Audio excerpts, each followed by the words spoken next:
নমস্কার, আমি doctor Samadarshi Dutta, consultant pulmonologist and allergist. আমার ক্লিনিক কলকাতার মুকুন্দপুরে আশ্বাস চেস্ট অ্যান্ড অ্যালার্জি ক্লিনিক। আমি তমলুকেও মাসে একবার করে প্র্যাকটিস করতে যাই, নমিতা মেডিকেল, তমলুক মন্টেসরি স্কুলের অপোজিটে। আজকে আমি যে বিষয়টা নিয়ে দু চারটে কথা বলবো বলে এসেছি সেটি হলো সিওপিডি।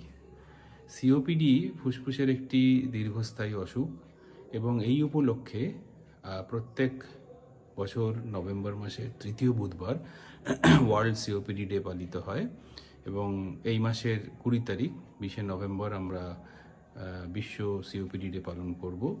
তা এই উপলক্ষে সিওপিডি রোগটি সম্পর্কে দু চারটি কথা বলতে চাই। সিওপিডির ফুল ফর্ম হচ্ছে chronic obstructive pulmonary disease. Chronic অর্থাৎ দীর্ঘমেয়াদী, অবস্ট্রাকটিভ অর্থাৎ শ্বাসনালীর বাধাজনিত কারণে যে অসুখ হয়, পালমোনারি মানে ফুসফুস, ডিজিজ মানে অসুখ, অর্থাৎ কিনা দীর্ঘমেয়াদী ফুসফুসের শ্বাসনালীগুলির বাধাজনিত কারণে ফুসফুসের যে ক্ষয়ক্ষতি হয় এবং যে অসুখ হয় তাকে সিওপিডি বলে। সাধারণ ধারণা অনুযায়ী এই সিওপিডি অসুখের মূল কারণ বা ট্রিগার ফ্যাক্টর হচ্ছে স্মোকিং বা ধূমপান। সেটা অস্বীকার করার কোনো জায়গা নেই, কিন্তু এই ধূমপান ছাড়াও আরও বেশ কিছু ট্রিগার ফ্যাক্টর বা উত্তেজক অবস্থা বা পদার্থ থাকতে পারে যেগুলি এই সিওপিডি অসুখের প্রবণতা বাড়ায় বা বাড়াবাড়ি করায়। যেমন ধরুন আমাদের পরিবেশ দূষণ, এনভায়রনমেন্টাল পলিউশন, ঘরের বাইরে বা ভেতরে দু জায়গাতেই হতে পারে। ঘরের বাইরে কলকারখানা, গাড়ি ঘোড়ার ধোঁয়া, ধুলো ইত্যাদি, ঘরের ভিতরে ধূপ ধুনো, মশার কয়েল, বিভিন্ন স্ট্রং স্মেল, উত্তেজক পদার্থ, এগুলো থেকেও কিন্তু দূষণ হতে পারে এবং সেটা দীর্ঘমেয়াদী হলে তার থেকে সিওপিডি অসুখটি হতে পারে।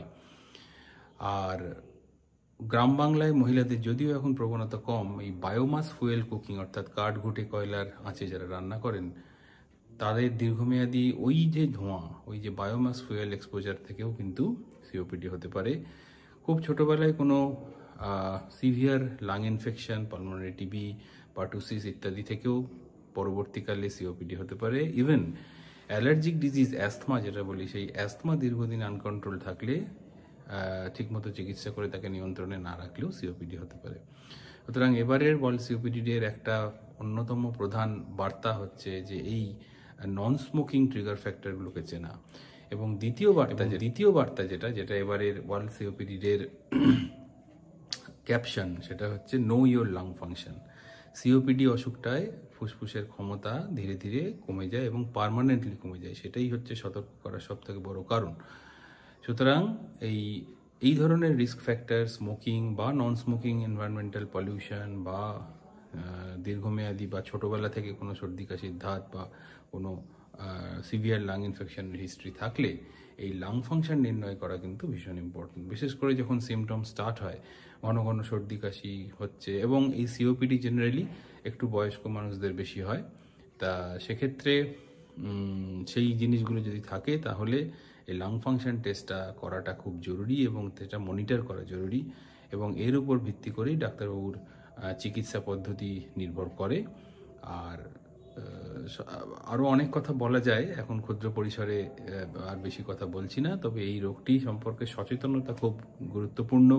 সচেতন থাকুন, ঘন ঘন সর্দি কাশি কফ হলে ডাক্তারবাবুকে দেখান, লাং ফাংশন টেস্ট করান, আনুষঙ্গে অন্যান্য পরীক্ষা করান, এবং সর্বোপরি এই রোগের দীর্ঘমেয়াদী একটাই চিকিৎসা, সেটা হচ্ছে যথাযথ ইনহেলার ব্যবহার। সেটি বিশেষজ্ঞ পালমোনোলজিস্ট ডাক্তারবাবুর পরামর্শ মেনে সুচিকিৎসায় থাকুন, তাতে অবশ্যই আপনার রোগ নিয়ন্ত্রণ হবে এবং আপনার ফুসফুসের ক্ষমতাও অনেকটা মেনটেন করা যাবে। ভালো থাকুন, সুস্থ থাকুন, ধন্যবাদ। এবং